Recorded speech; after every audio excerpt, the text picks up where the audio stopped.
আমরা চেয়েছিলাম একটা ব্যালট বিপ্লব, কিন্তু দেখতে পাচ্ছি কিছু রাজনৈতিক দল একটা বুলেট বিপ্লবের প্রস্তুতি নিচ্ছে। জাতীয় নাগরিক পার্টির দক্ষিণাঞ্চলের মুখ্য সংগঠক হাসনাত আব্দুল্লাহ বলেছেন, বিগত 13 বছর চাঁদাবাজ ও দুর্নীতিবাজরা কেবল ট্রেলার দেখিয়েছে, আসল পিকচার নির্বাচনের পর দেখা যাবে। তিনি আসন্ন নির্বাচনের সংস্কারের পক্ষে এবং আধিপত্যবাদের বিরুদ্ধে জনগণকে ঐক্যবদ্ধ হওয়ার আহ্বান জানান।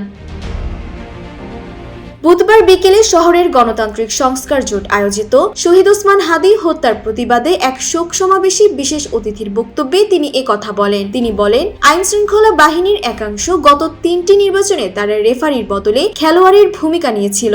যারা নির্বাচন ম্যানিপুলেট করার চেষ্টা করবে তাদের পরিণতি বেনজির আহমেদ বা ওসি প্রদীপের মতো হবে।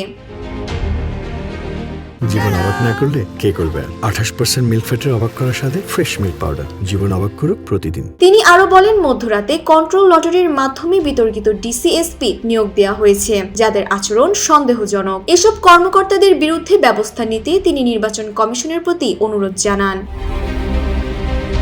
বক্তব্যের শেষ পর্যায়ে তিনি বিএনপি নেত্রী নীলুফার চৌধুরী মনির সমালোচনা করে বলেন, শহীদ ওসমান হাদীকে নিয়ে তার মন্তব্য অত্যন্ত অপমানজনক। জুলাই বিপ্লবের আকাঙ্ক্ষা ও জেনজি প্রজন্মের আবেগ না বুঝে হাদীকে নিয়ে নেতিবাচক মন্তব্যের জন্য মলিকে প্রকাশ্যে ক্ষমা চাওয়ার দাবি জানান হাসনাত আব্দুল্লাহ। সমাবেশে তিনি স্পষ্ট করে বলেন, তরুণ প্রজন্ম কোনোভাবেই ব্যালট বিপ্লবের বদলে বুলেট বিপ্লব বা ষড়যন্ত্র মেনে নেবে না। ডেস্ক রিপোর্ট, জয় জয় দিন।